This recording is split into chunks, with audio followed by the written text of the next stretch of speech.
Assalamualaikum warahmatullahi wabarakatuh. Bismillahirrahmanirrahim. Alhamdulillah haqqa hamdan hamidin nahmadu syukran jami'i ni'ami wa mazidih. Wa sallallahu wa sallimu ala nabiyil karim habibina wa syafi'ina wa qurrati a'yunina Muhammad wa ala alihi wa ashabihi. Amma ba'du. Hadratal muhtaramin, para asatidz, bapak ibu rahimakumullah. Alhamdulillah pagi ini bisa kembali bertemu. Kita melanjutkan kajian kita tentang memahami konsep ketuhanan di dalam akidah Ahlussunnah wal Jamaah, yang ini menjadi dasar dan juga menjadi ukuran dari pengalaman batin seorang muslim dalam hal berkaitan dengan persoalan ketuhanan.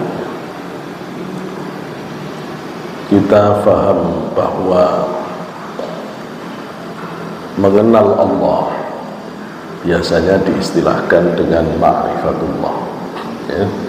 Mengenal Allah, mengerti Allah. Ma'rifatullah itu didefinisikan awalul ma'rifah al-fahm wa akhiruha ad-dahsah wal khirah. Pengenalan kepada Allah itu pertama adalah faham, ngerti siapa Allah, ya? Ngerti siapa Allah. Nanti puncaknya orang yang mengenal Allah itu akan dalam keadaan dahsah wal khirah, keadaan kaget, bingung, kaget serta merta dan bingung karena sudah terbuka hijab. Dalam keadaan terakhir inilah yang Imam Ghazali menyebut sebagai ma'rifat itu al-itla'u ala asrarir rububiyah wal ilmu bitaruttubil umuril ilahiyah al-muhitat bi kulli mawjudan. Itu sudah bentuk pengenalan terhadap Allah, di mana Allah memperkenalkan sifat-sifat khususnya kepada orang khususnya, dan Allah buka rahasia takdir segala sesuatu. Nah, itu yang disebut dengan ma'rifat. Saya tidak membahas pengalaman ma'rifat yang di puncak, tapi saya ingin hari ini kita benarkan akidah kita, di mana akidah salafiyah, akidah salafina as-salih, akidah Ahlussunnah wal Jamaah yang harus menjadi pijakan kemarifatan kepada Allah. Pengenalan kita kepada Allah dalam bentuk faham siapa sebenarnya Allah di dalam agama kita ini. Kalau ibu ditanya siapa sih Gusti Allah ini, bapak ditanya oleh anaknya Gusti Allah itu siapa, kira-kira bisa jawab apa mboten? Repot jawabnya. Jawabannya sudah dijawab oleh Rasulullah, ya. Waktu Syekh Ahmad Al-Marzuki, Sayyid Ahmad Al-Marzuki Al-Maliki Al-Hasani, beliau masih keturunan Rasulullah, ya. Sayyid Ahmad Al-Marzuki Al-Maliki, ya. Beliau pernah mimpi bertemu Rasulullah, ya. Kemudian mimpinya terjadi pada tahun 1258. Mimpi tahun 1258. Pada saat beliau bermimpi di tahun 1258, awalnya di bulan Rajab, mimpi di bulan Rajab. Mimpi di bulan Rajab, beliau ditemui oleh Rasulullah. Ketika ditemui oleh Rasulullah meminta kepada Sayyid Marzuki untuk membacakan Aqaid 50 yang dikenal dengan akidah Ahlu Sunnah wal Jamaah, yang dikenal dengan akidah Ahlu Sunnah wal Jamaah. 1250 bulan Rajab, mimpi ketemu Rasulullah bersama para sahabat. Kemudian Rasulullah meminta supaya dia mau membaca. Kemudian Rasulullah yang membimbing. Nadham yang berisi tentang akidah Ahlu Sunnah wal Jamaah, mulai dari abda'u bismillahirrahmanirrahim daimil ihsani sampai kepada wasuhufil khalili ibrahimi, dibetkan. Bangun tidur beliau hafal. Kemudian pada beberapa bulan berikutnya beliau mimpi ketemu Rasulullah lagi. Terus oleh Rasulullah disuruh bunyi lagi, coba apa yang sudah saya ajarkan itu kamu baca lagi. Maka beliau baca mulai dari setiap taid-taid itu, dan setiap beliau membaca diaminkan oleh para sahabat. Setiap membaca diaminkan. Apa isi dari bait-bait syair itu? Ya, bait-bait syair inilah yang disebut sebagai bait syair aqidatul awam. Ya, aqidatul awam, akidah orang umum, akidah orang awam. Akidah orang awam yang diajarkan oleh Rasulullah melalui mimpi Sayyid Ahmad Al-Marzuki Al-Maliki Al-Hasani itu berisi apa yang kemudian dikenal sebagai Aqaid 50, akidah 50. Aqaid 50 itu isinya 20 sifat wajib bagi Allah, 20 sifat mohal bagi Allah, 1 sifat jaiz bagi Allah, 49. 4 sifat wajib bagi Nabi dan Rasul, 4 sifat mohal bagi Nabi dan Rasul, 1 sifat jaiz bagi Nabi dan Rasul. Jadi 9. 41 ditambah 9, 50. 50 inilah akidahnya Ahlus Sunnah wal Jamaah. Siapapun yang ngaku-ngaku Ahlus Sunnah wal Jamaah kok tidak ngerti akidah 50, berarti palsu, berarti bohong. Ya, berarti dia ngambil nama Ahlus Sunnah tapi bukan Ahlus Sunnah wal Jamaah. Ya, Ahlus Sunnah wal Jamaah akidahnya Aqaid 50. Aqaid 50.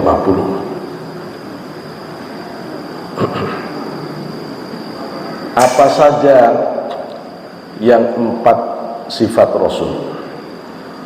4 sifat Rasul wajib bagi Rasul, bagi Nabi: siddiq, amanah, tabligh, fatonah. Siddiq, jujur.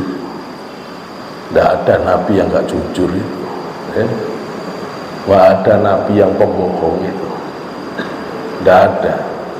Rasulullah sebelum dapat wahyu, masih kecil, sudah digelari Al-Amin, orang yang paling terpercaya, yang tidak pernah salah, tidak pernah bohong, ya Rasulullah. Makanya Al-Amin. Semua Nabi pasti jujur. Ruhani siapa di majelis ini yang paling bagus, paling benar ru'yah shodiqohnya, mimpi benarnya, dan paling sering mimpi benar, yang paling sering dapat ru'yah solihah atau ru'yah shodiqoh, adalah orang yang paling jujur. Jadi kalau jenengan, kenapa ya saya kok jarang ya dapat mimpi yang benar? Jenengan yang jujur jadi orang. Kalau kebanyakan bohong ya susah. Oh, ditanya istrinya, Pak di mana? Udah deket rumah. Oh, masih jauh, bilang deket rumah. Ya rumahnya orang lain. Lah ya gini ini yang nggak bisa mimpi benar. Jadi orang bisa mimpi benar itu jujur.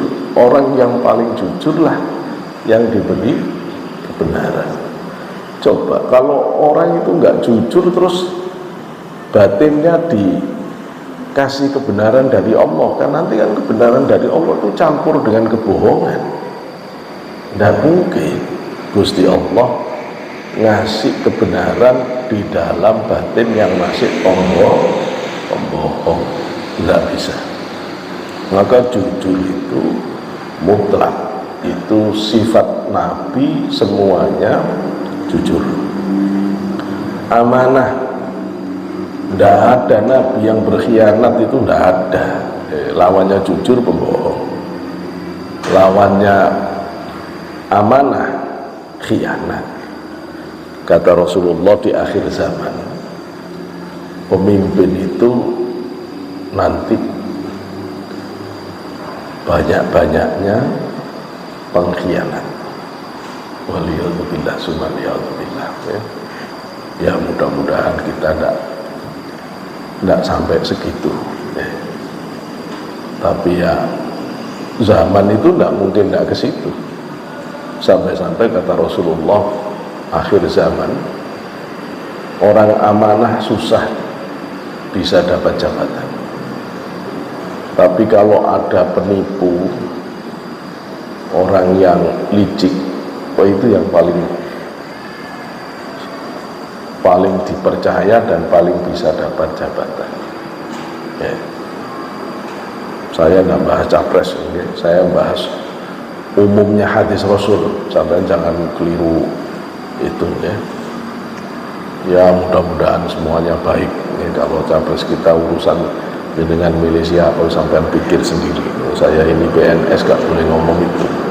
Enggak, saya ngomong tentang ciri-ciri kiamat yang Rasul sampaikan. Memang maksud saya kalau jenengan ketemu di sini pemimpin berkhianat, di sini berkhianat, di sini berkhianat, ngomong ngosok tukang nangkepi orang korupsi, malah korupsi sendiri lah, ya pusing kita. Orang pusing kita kalau begini. Terus pejabat-pejabat tinggi loh, ya korupsi itu terus gimana? Pusing. Nah, cuma begini ini kan melengkapi data tanda-tanda kiamat kalau begini. Tapi kalau Rasul, nggak ada Rasul yang tidak amanah. Semua Rasul amanah. Ya amanah. Jenengan kalau memang menjadi pewaris Rasulullah, pewaris para Nabi, wajib amanah. Ada catatan, tidak ada catatan, harus amanah. Ya wajib amanah. Saya ini tiap waktu tertentu sama istri saya itu tetap hitung-hitungan. Itu khawatir ada uang jamaah yang masuk ke kita, meskipun 5%, apa 5 rupiah. Itu kalau sudah ketemu kepunyaan kita yang masuk, biarin. Ya harus begitu. Jadi kiai itu memang nggak boleh itu. Ya, kalau ini tidak untuk kita, nggak boleh. Nggak boleh. Harus tegas. Kita itu harus lebih amanah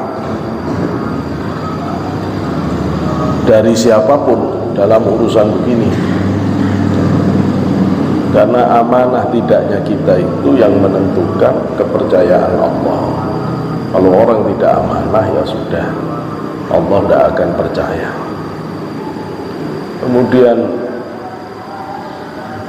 lawannya amanah, khianat.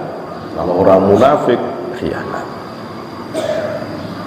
Tabligh, menyampaikan apa saja yang diperoleh dari Allah, walaupun dalam menyampaikan itu sesuai dengan lawan bicaranya. Rasulullah itu ngajari kita supaya ukhatibun nasa biqadri uquli, ngajak ngomong orang itu sesuai dengan kemampuan akalnya. Kalau sampai orang itu menyampaikan sesuatu yang tidak sesuai dengan kemampuan, itu termasuk menghinakan ilmu itu sendiri.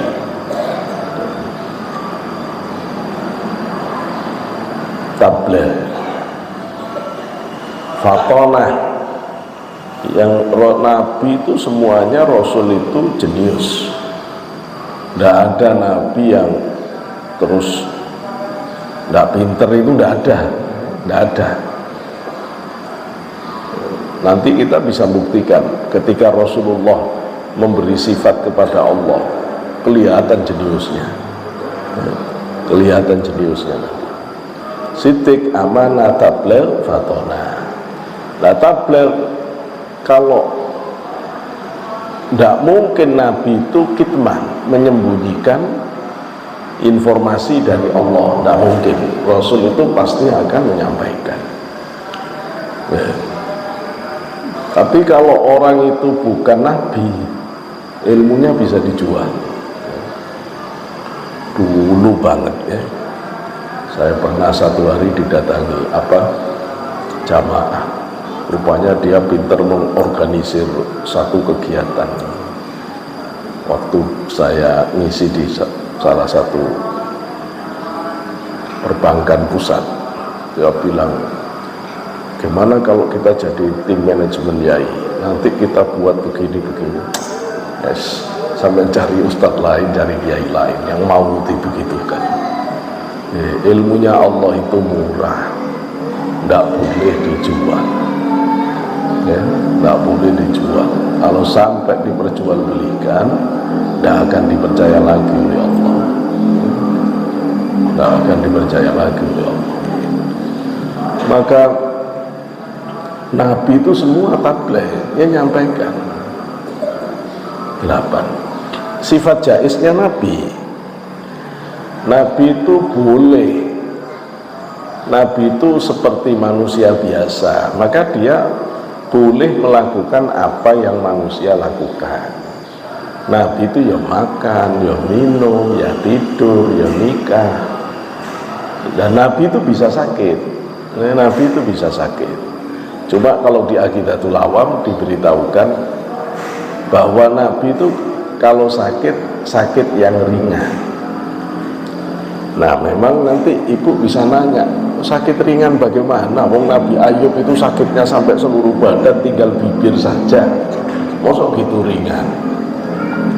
Ringan bagaimana? Wong Nabi Yahya itu dimutilasi.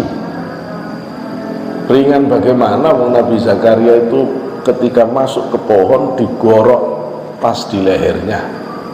Gitu loh ya.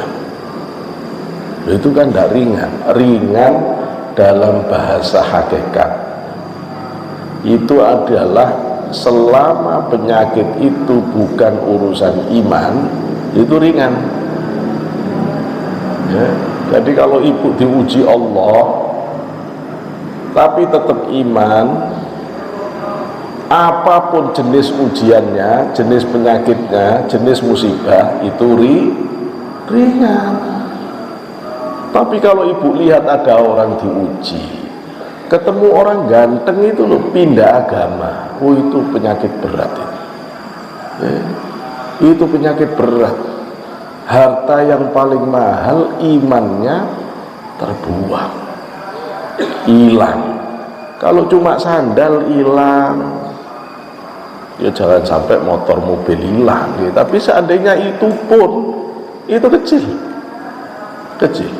karena bukan urusan iman. Yang kedua, disebut berat itu kalau merusak akal. Kalau merusak akal, sehingga kalau di dalam perdebatan, apakah Rasulullah itu pernah kena sihir atau tidak, Ibnu Taimiyah tidak mau Rasulullah kena sihir, karena kalau Rasulullah kena sihir berarti tidak maksum. Nabi itu maksum mau kena sihir. Kalau ulama ahlu sunnah wal jamaah tidak masalah. Rasulullah itu jais, punya sifat jais, ya tidak masalah kena sihir, tidak masalah selama sihir itu tidak sampai merusak pikiran Rasulullah. Tapi kalau sampai sihir itu merubah pikiran Rasul, itu muhal, Allah pasti jaga. Maka Rasulullah kena sabet pedang pahanya, Rasulullah kena lempar batu sampai topi bajanya nembus pipinya, rontok 2 gigi geraham Rasul, tidak masalah.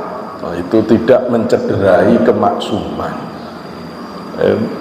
tidak apa-apa, itu kewajaran Rasul sebagai manusia. Nah sekarang ke Allah yang menjadi kajian kita.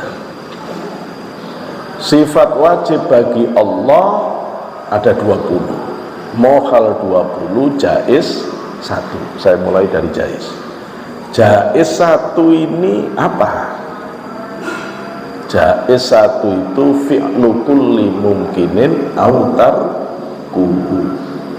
Allah itu wenang, Allah itu bisa mengadakan sesuatu dan bisa mentiadakan. Ya terserah Gusti Allah. Gusti Allah itu punya otoritas, mau mengadakan sesuatu, tidak mengadakan sesuatu, itu terserah Gusti Allah. Tidak ada yang bisa memaksa, tidak ada yang bisa memaksa. Nah itu sifat jais Allah. Kemudian sifat wajib bagi Allah, loh ini Bapak Ibu udah hafal. Kalau ngajinya ke generasi saya ke atas itu insya Allah hafal. Apa itu? Wujud qidam baqa mukhalafatu lil hawadisi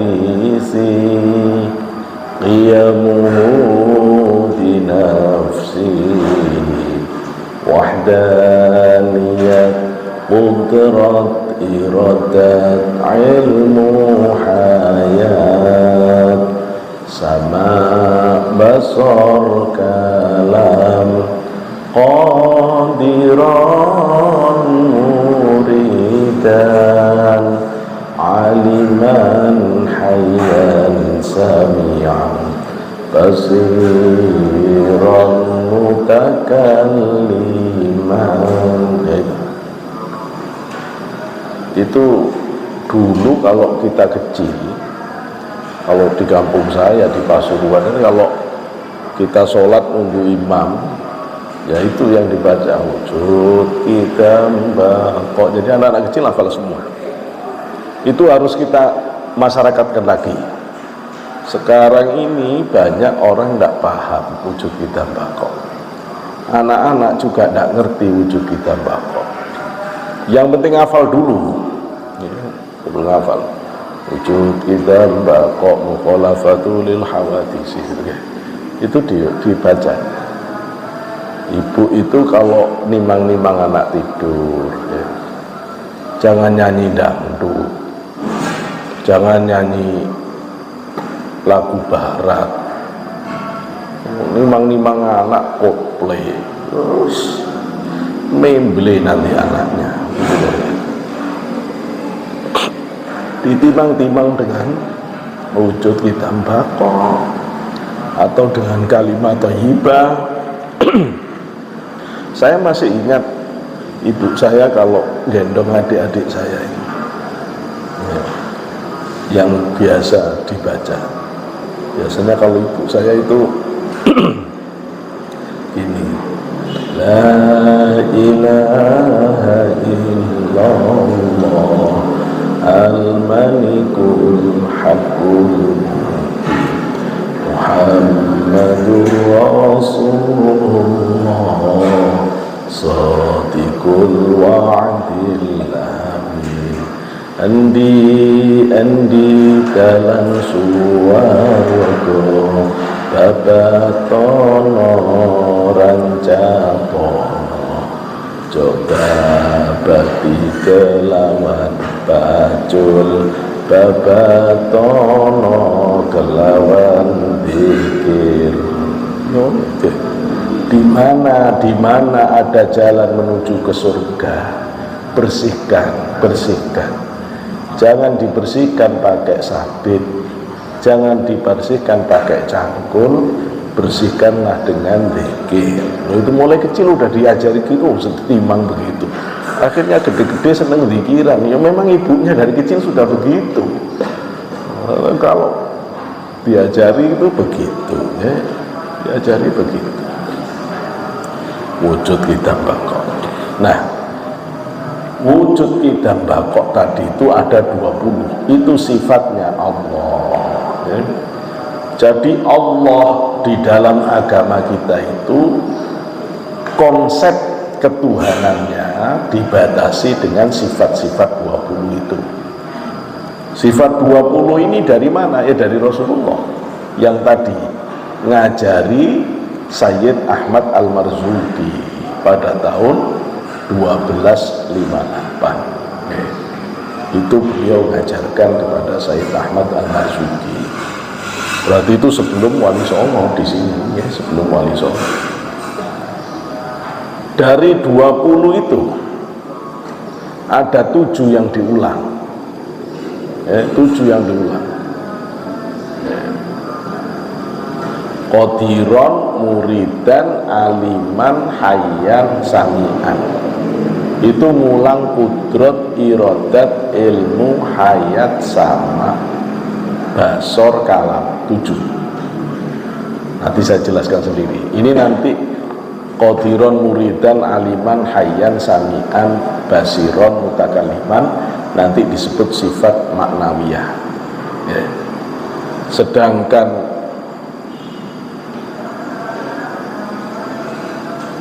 kudrat, iradat, ilmu, hayat, sama, basor, kalam disebut sifat ma'ani ya. Wujud satu ini disebut sifat nafsiyah. Sifat nafsiyah. Kidam bakok mukhalafatu lil hawadisi qiyamuhu bi nafsihi wahdaniyat 5 disebut sifat salbiyah.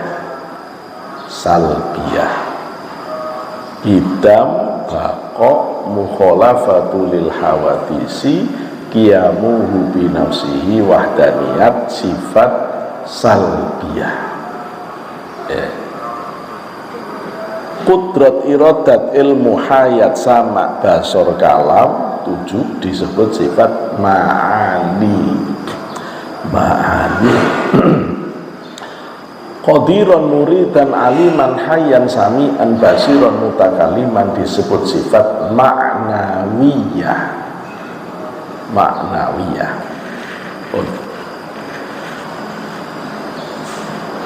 Kenapa wujud itu disebut sifat nafsiyah? Wujud artinya ada. ada. Ya.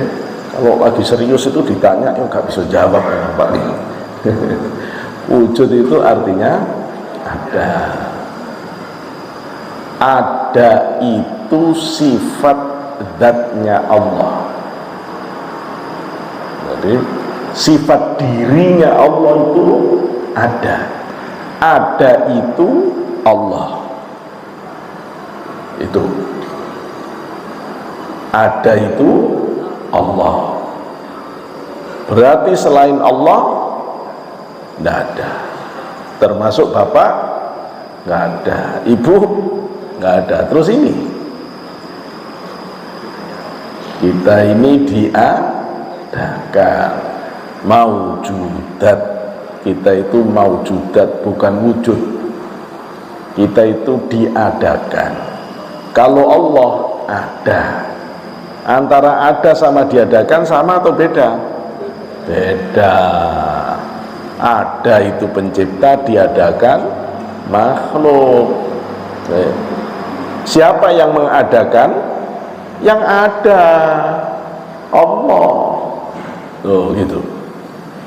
Jadi yang ada Allah, selain Allah tidak ada.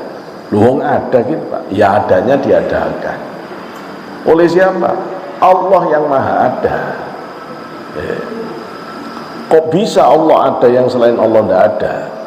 Ya karena ada secara hakikat adalah apa ada itu? Ada adalah monggo yang bisa boleh pulang.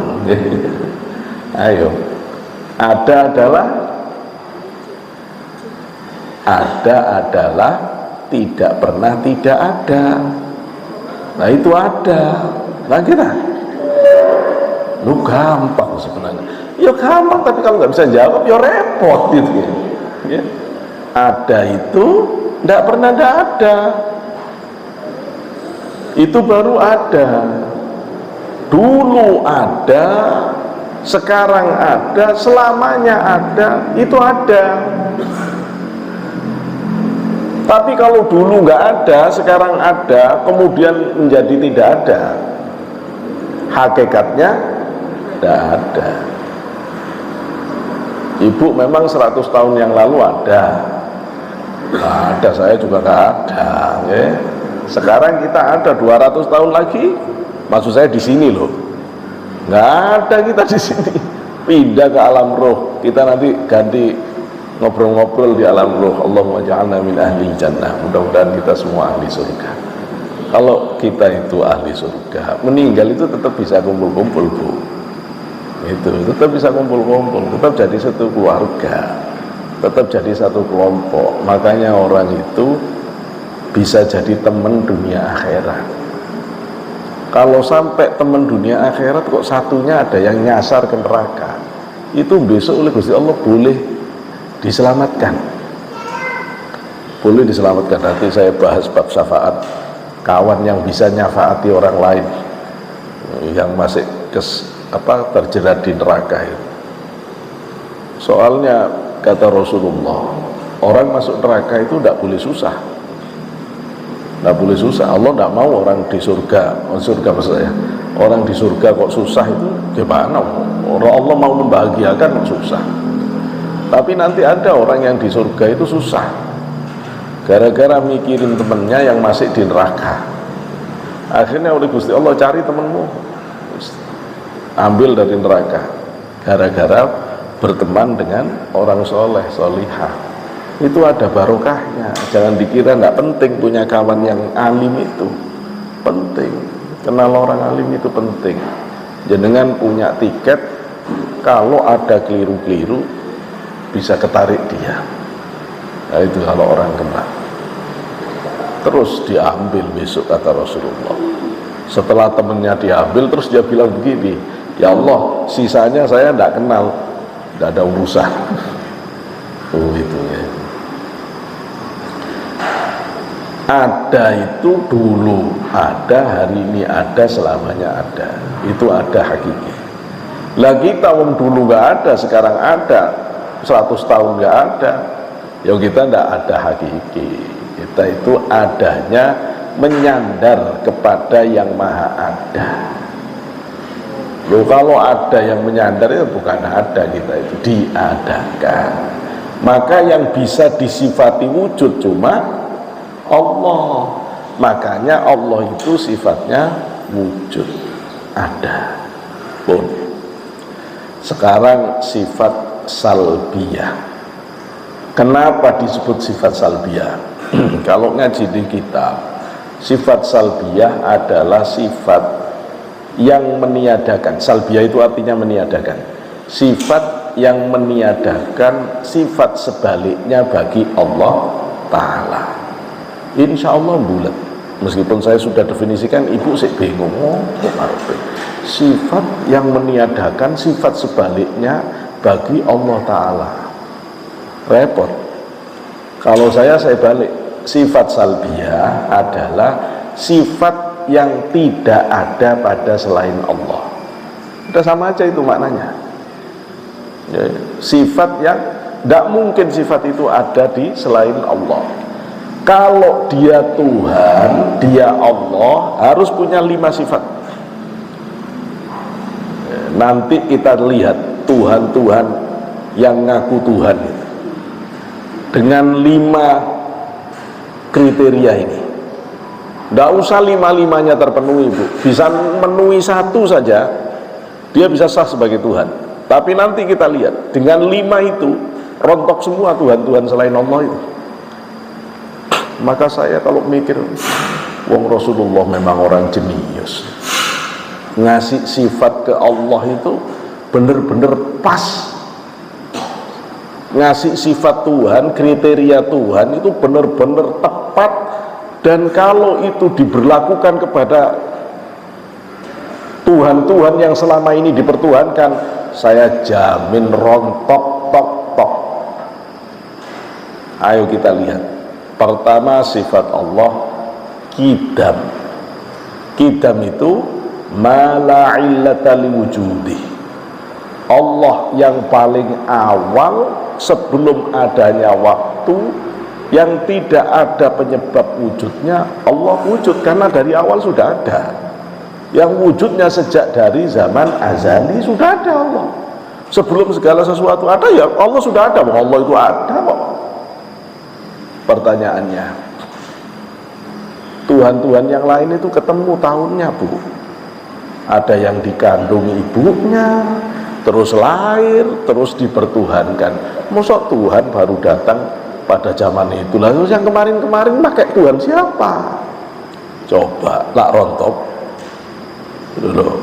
Ada lagi Lata, Uzza, Manat, Hubal. Itu sebenarnya orang-orang yang soleh di zamannya, kemudian dikultuskan, terus dibuatkan patung. Itu bisa ketemu mulai kapan patung itu ada? Sebelumnya tidak ada.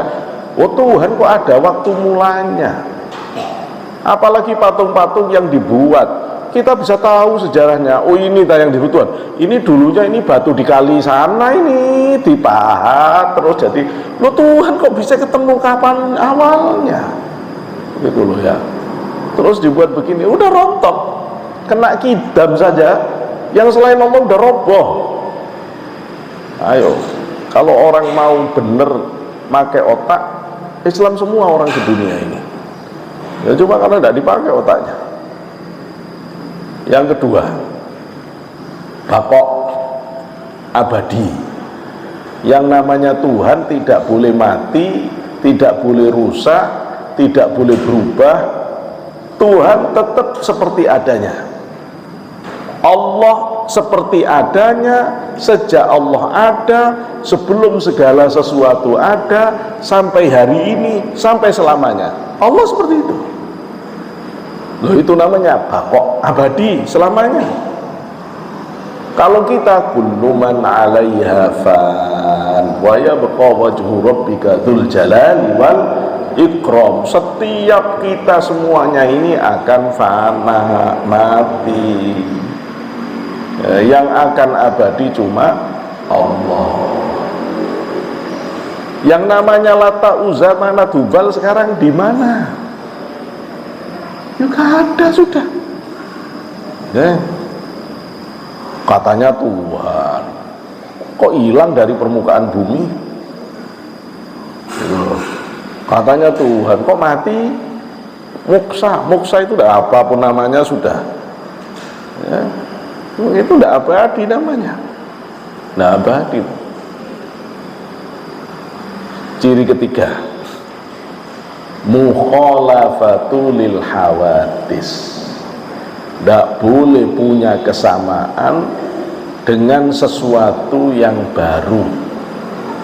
Yang namanya Allah itu tidak ada kesamaan secara materi, secara fisik dengan apapun. Ayo, keren kan Tuhan kita? Di sebelah misalnya ada yang dipertuhankan. Loh kok laki-laki? Lah bodoh sama saya. Loh Tuhanmu laki-laki. Lah kalau laki-laki sama dengan saya, sama laki-lakinya. Loh kalau sama itu bukan Tuhan. Tuhan itu tidak boleh sama. Tuhan kok sama. Loh ya. Wah, ada Tuhan tapi tangannya banyak, kan beda dengan kita ya, tapi bentuk tangannya sama kok, tetap sama. Enggak, ini Tuhannya bukan manusia kok patungnya, tetap ada kepalanya, ada badannya, tetap sama. Tuhan itu tidak sama, Allah itu tidak sama, tidak sama. Ini penting. Nanti kalau ada orang pikiran, orang berkholwat, orang intens dengan Allah, kemudian merasakan kehadiran Allah, coba ditanya. Ada orang yang cerita, apa ikut torekot di situ lama, tidak sampai-sampai ke Allah. Aku ikut torekot baru, cepet, beberapa hari udah langsung ketemu Gusti Allah. Terus tak tanya, gimana ketemu Gusti Allah? Pas kita zikir itu langsung keluar sinar putih. Itu Gusti Allah. Nah sinar itu seperti loh, Gusti Allah kok seperti sinar? Itu pasti bukan Allah. Pokoknya kalau masih seperti berarti bukan Gusti Allah. Gitu loh. Jadi nanti kalau orang itu berthariqah, bertasawuf, punya pengalaman batin, kalau masih seperti pasti bukan Allah. Gitu, itu harus dikunci. Setan tidak bisa main. Contoh, si Abdul Qadir tidak makan beberapa hari, tidak minum beberapa hari, sangat haus, cuaca sangat panas terik. Tiba-tiba iblis setan membuat trik, dirubah cuaca, mendung. Setelah mendung ada sinar, entah pelangi, entah apa, indah banget, dengan angin yang sejuk banget, sampai si Abdul Qadir itu nelen mudah terus, seolah-olah sudah mau hujan. Tiba-tiba cahaya yang sangat indah cahayanya, sangat indah itu terus bersuara cahaya itu. Ya Abdul Qadir, ana rabbuka, abahtu lakal muharramat. Abdul Qadir, aku ini Tuhanmu. Mulai sekarang semua yang haram-haram halal. Kamu sudah mencapai tingkatan tertinggi dalam spiritualitas, sudah tidak perlu lagi sholat, sudah selesai, semua yang diharamkan sekarang halal. Ini kalau orang tidak ngerti akidah, wah langsung bancaan sudah jadi wali besar, udah langsung udah tidak usah sholat. Jadi kalau tasawuf itu nanti tidak usah sholat puncaknya. Ini saya beritahu, kalau ada orang bertasawuf, torekot atau apapun namanya, dia percaya bahwa kalau sudah sampai tingkatan tertinggi di dalam tasawuf torekot, boleh tidak sholat, ya boleh tidak sholat, boleh meninggalkan kewajiban-kewajiban, tidak usah nanti, tidak usah nanti. Sekarang orang itu sudah fasik, harus syahadat. Syekh Abdul Qadir mengatakan itu. Jadi sampean jangan nuduh-nuduh orang torekotan tasawuf itu nanti kalau ini tidak sholat. Sampean yang benar kalau ngomong ya. Loh ini loh makalahnya Syekh Abdul Qadir, kalau ada orang, tidak usah nanti, sekarang sampean percaya bahwa orang kalau di tasawuf, di torekot itu nanti ujungnya boleh tidak sholat. Sekarang sudah fasik sampean, harus syahadat. Itu loh ya, sudah tidak benar. Tidak ada. Kalau orang boleh meninggalkan syariat, kalau sudah mencapai tingkatan tertinggi, berarti yang pertama meninggalkan harusnya Rasulullah. Padahal Rasulullah sampai pulang ke hadirat Allah tidak pernah ninggal sholat. Berarti kalau ada orang ngaku-ngaku sudah bertasawuf tingkat tinggi, mau walinya wali, kok dia ninggalkan sholat, itu walinya setan, itu walinya iblis. Wes buah sakti kayak apa tidak usah takut, setan itu ya, setan bukan itu. Maka kalau jenengan punya pengalaman batin apapun, Allah itu tidak boleh serupa-serupa. Aku tadi malam mimpi ketemu Gusti Allah. Terus bagaimana? Ya itu ada cahaya indah lah, wes tidak benar itu, tidak benar. Hitam gede, nggak benar. Kata Ibnu Sirin, orang kalau sampai mimpi ketemu Gusti Allah kok berwujud benda, itu teguran keras dari Allah bahwa akidahnya musyrik. Orang itu akidahnya musyrik, harus bersihkan akidahnya ya. Tapi kalau ada orang mimpi ketemu Allah bila sautin wala harfin bila kaifah, mimpi ketemu Allah tanpa suara, tanpa rupa, tanpa bagaimana, tapi hati ini rasanya udah ketemu sama Allah, itu ketemu Gusti Allah benar. Imam Ahmad bin Hanbal 99 kali begitu itu, tidak berani nanya apa-apa Imam Ahmad.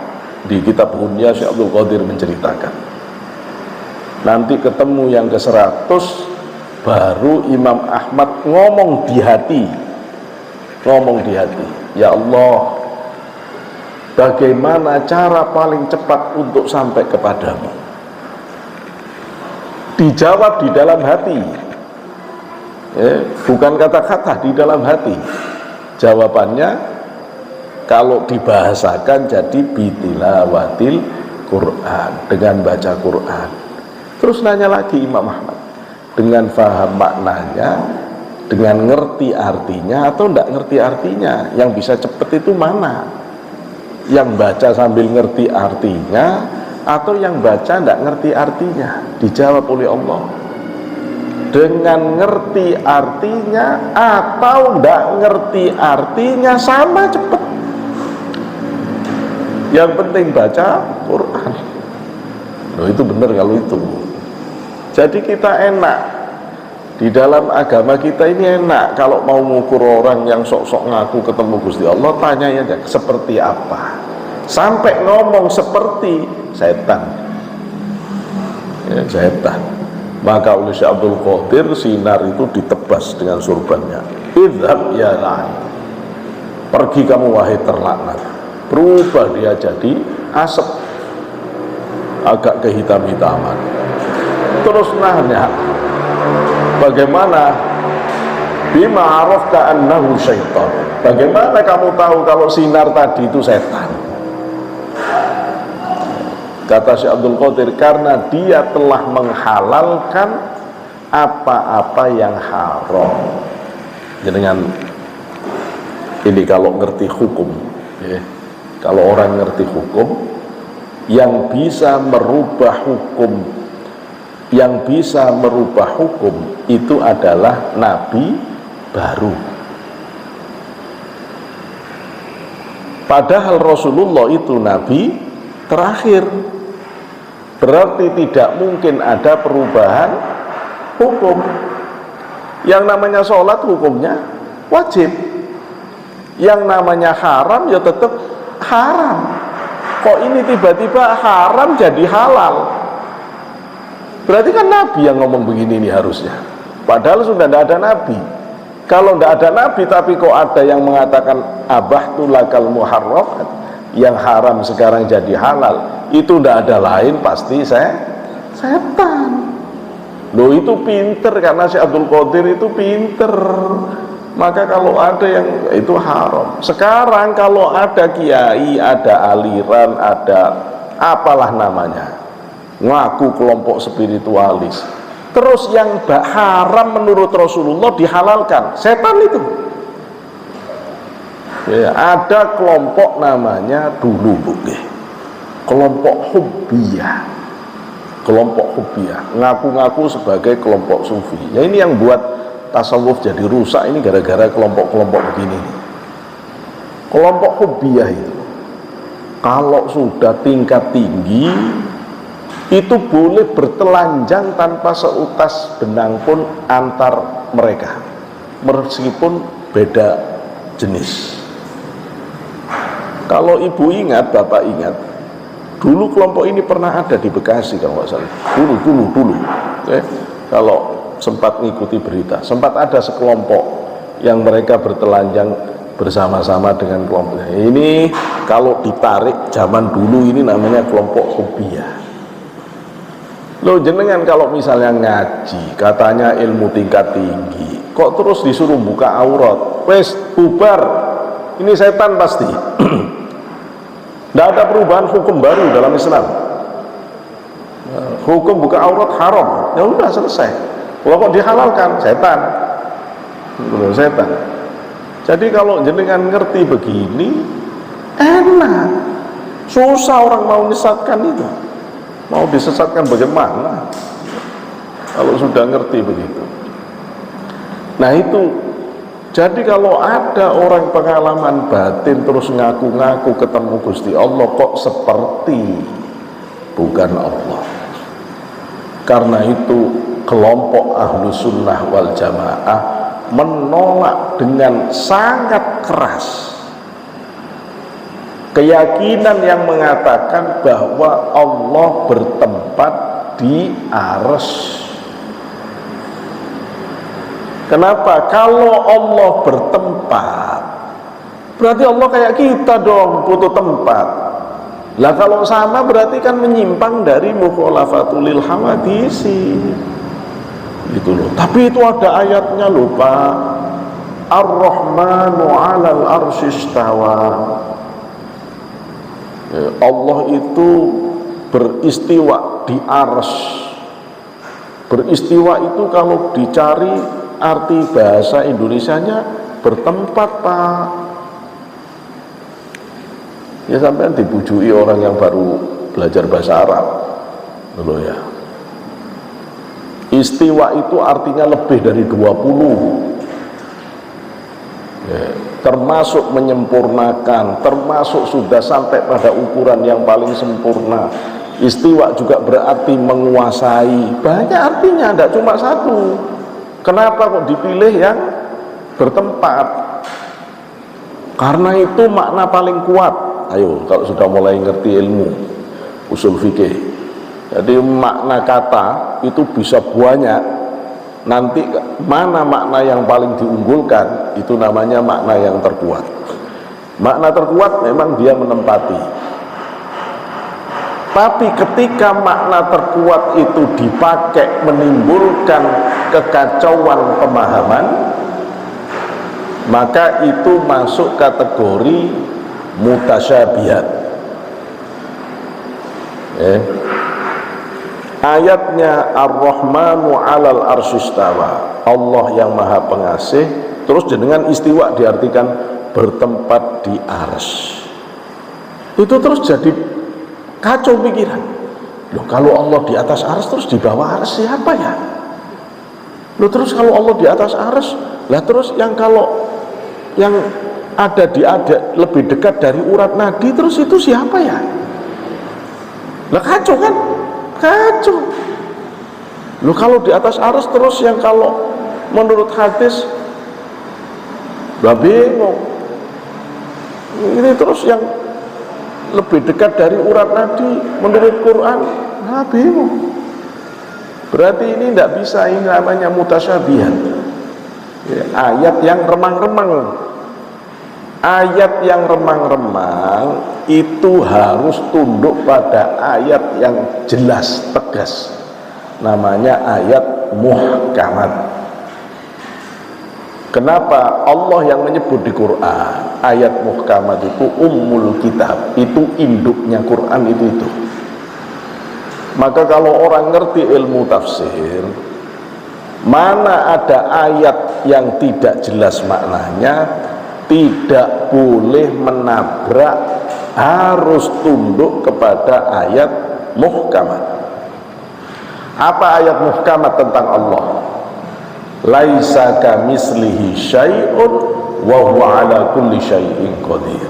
Tidak ada satupun yang sama dengan Allah. Allah maha kuasa atas segala sesuatu. Itu clear. Saya kira kalau saya mengatakan itu, tidak ada di sini yang masih bingung. Allah tidak sama dengan apapun dan Allah kuasa terhadap segala sesuatu. Kan langsung paham semua. Kan tidak menimbulkan pemahaman macam-macam. Yaitu namanya muhkamat. Maka kalau sampai dipahami Allah punya tempat, itu serupa. Kalau Allah serupa, tidak mungkin begitu. Berarti salah ini, tidak bisa dipahami itu. Karena itu pilihannya dua. Kalau ulama ahlu sunnah wal jamaah zaman salafiyah, zaman salafiyah itu berarti abad ketiga Hijriah terus. Jadi dari sahabat, tabi'in, tabi'in, itu namanya salaf. Kalau ulama-ulama salaf itu senengnya itu tidak mau nambah-nambah penjelasan dari Quran. Sehingga beliau-beliau itu ketika ditanya, Imam Malik ditanya, istiwa itu apa Imam Malik? Allah beristiwa di atas arsy.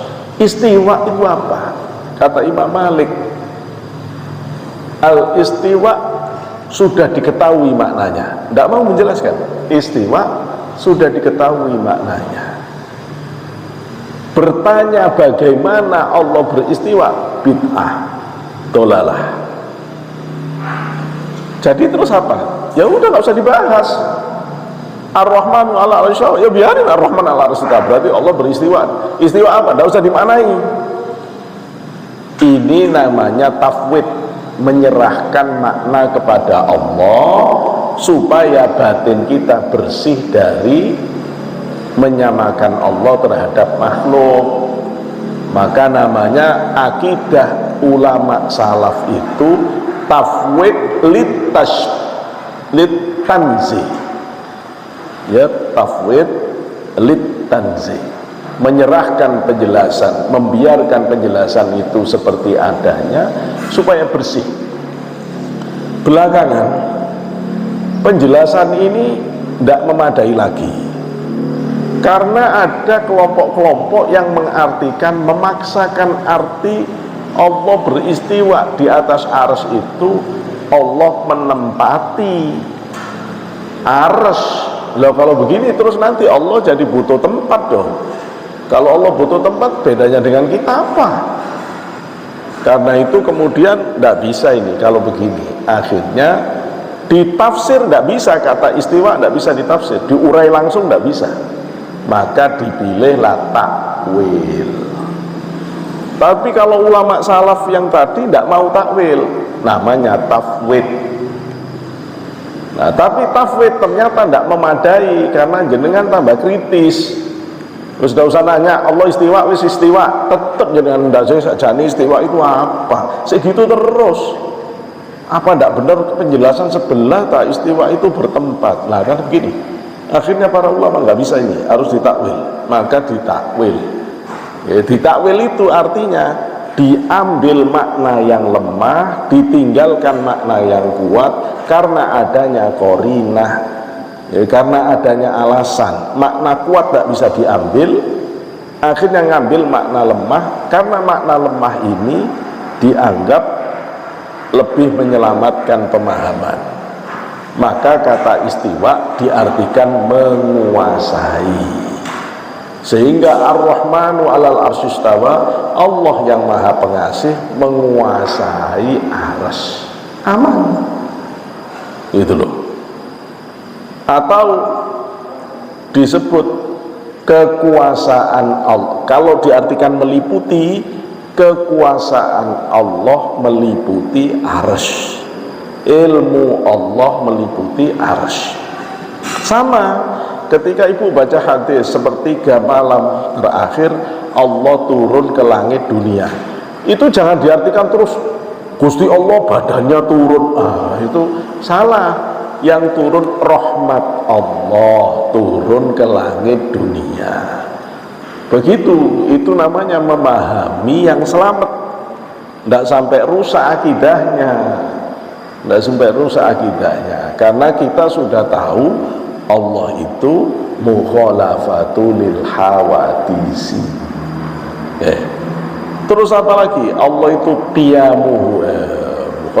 qiyamuhu binafsi. Allah itu berdiri sendiri, tidak butuh siapapun. Justru semuanya butuh Allah. Allah tidak butuh apapun. Sekarang yang ngaku-ngaku Tuhan,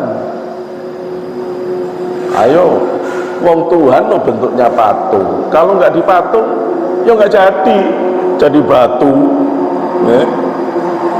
Wong Tuhan kok dituhankan. Kalau nggak dituhankan nggak jadi Tuhan. Itu bukan Tuhan, bukan Tuhan. Kita semuanya ini makhluk yang bergantung dengan apapun. Kita butuh apapun, Bu. Ngaji ini terus mic-nya mati, listrik mati. Wassalamualaikum, bubar kita. Itu loh ya. Nah, kita ini makhluk yang butuh dengan yang lain. Allah enggak, cuma Allah. Tapi kadang-kadang ada orang nakal. Kalau Allah itu memang berdiri sendiri, kenapa ada malaikat? Kenapa ada? Ini Allah lagi membuat cerita kehidupan yang semuanya sudah diatur oleh Allah, sehingga ada malaikatnya, ada orang baiknya, ada orang buruknya, ada yang jadi bapak, anak, dan seterusnya. Kan sudah Allah ceritakan hidup ini permainan.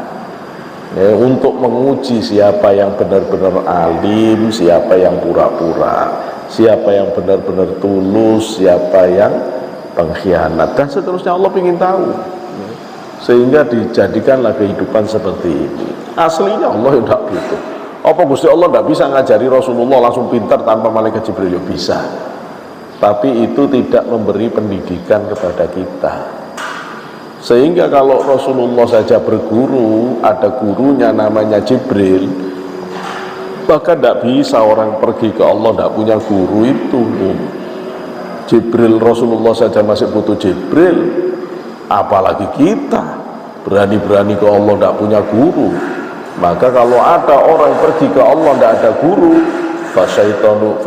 fasyaikhuhu syaitan, gurunya pasti setan. Kata Syekh Abu Yazid Al-Bustami, man la syaikhalah fasyaikhuhu syaitan. Orang yang tidak punya guru batin berarti gurunya setan. Yang bimbing dia siapa? Terus yang bimbing dia siapa?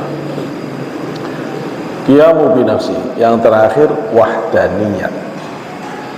Wahdaniyat itu artinya satu.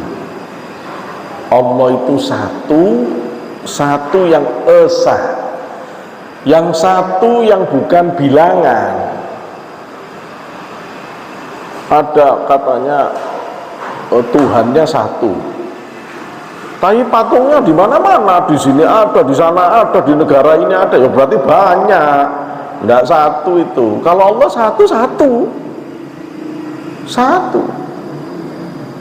satu bilangan itu, Bu, sebelum satu nol, berarti sebelum satu tidak ada. Loh, Allah bukan satu bilangan, Allah itu satu hakiki yang tidak bisa dibayangkan, tidak ada sebelumnya. Allah ada satu, udah.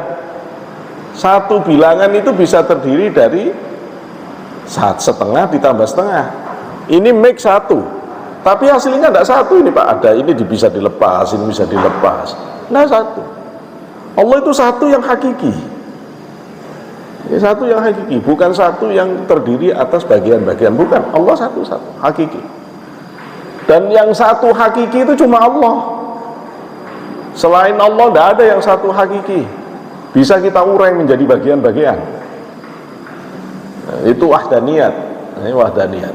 Nah sekarang Rasulullah ngasih kriteria Allah Tuhan kita itu kita bakok mukhalafatul hawadis qiyamul binafsi wahdaniyat. Betapa sempurnanya. Terus Allah punya ilmu, Allah hidup. Kita ini hidup karena dikasih hidup oleh Allah. Yang benar-benar hidup Allah. Hayat Allah sama, Allah mendengar. Jadi ibu tidak usah susah. Sak susah-susahnya ibu, Allah mendengar rintihan ibu. Monggo Bapak matur ke Gusti Allah apa yang dikehendaki. Allah mendengar Pak. Allah sama basor, Allah melihat. Ya Allah melihat. Nah ini menguatkan batin orang yang soleh. Ketika dia dituduh, difitnah, dia akan mengatakan Allah melihat, aku tidak pernah melakukan apa-apa. Allah mendengar semua yang aku katakan, aku tidak pernah. Nah itu loh. Sehingga orang itu tetap punya bemper. Ketika didustai oleh semua orang pun kuat hatinya, karena Allah sama, Allah basor. Kemudian Allah kalam, Allah itu terus berucap tanpa bahasa. Yang bisa nangkep batinnya orang yang bersih. Orang yang batinnya bersih, yang bisa nangkep apa kehendak Allah itu namanya muhaddas. Sehingga Rasul menyebut umatku itu ada al-muhaddasu, orang yang bisa nangkep apa maunya Allah. Jadi kalau Bapak Ibu ingin tahu siapa presiden kita setelah ini, tanya orang al-muhaddas itu. Al-muhaddas itu tidak butuh survei-survei.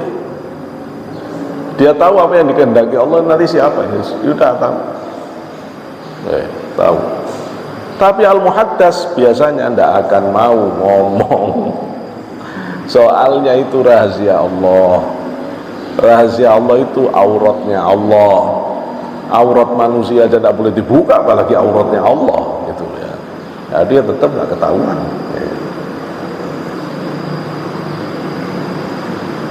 Kalam.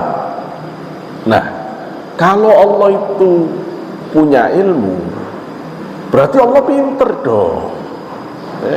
Berarti Allah pinter. Loh, ilmu itu sifatnya, pinter itu keadaannya. Maka kudrat, iradat, ilmu, hayat, sama, basor, kalam itu sifat imaterinya. Maka disebut sifat ma'ani. Sedangkan orangnya qadiron, Allah itu memang maha kuasa orangnya. Muridan, Allah itu memang maha berkehendak orangnya. Hayyan, Allah itu maha hidup. Sami'an, maha mendengar. Basiron, maha melihat. Aliman, maha mengetahui. Mutakaliman, maha bicara. Nah itu keadaan Allahnya, sehingga disebut sifat maknawiyah. Kalau panjenengan ngerti ini, berarti tauhidnya sudah aman. Nanti kalau punya pengalaman macam-macam, tidak akan terpleset. Bahkan kalau di thariqah, setelah orang itu sempurna baiat 7, dia harus berlatih terus muraqabah. Muraqabah itu merasakan kehadiran Allah. Allah yang kayak apa? Nah ini sifat wujud kita bako ini yang harus dikuatkan di pikiran kita, sehingga Allah yang itu yang kita tuju, yang wujud, yang qidam, yang bako, yang mukhalafatul hawadis, yang qiyamu binafsihi, yang wahdaniyah, yang itu.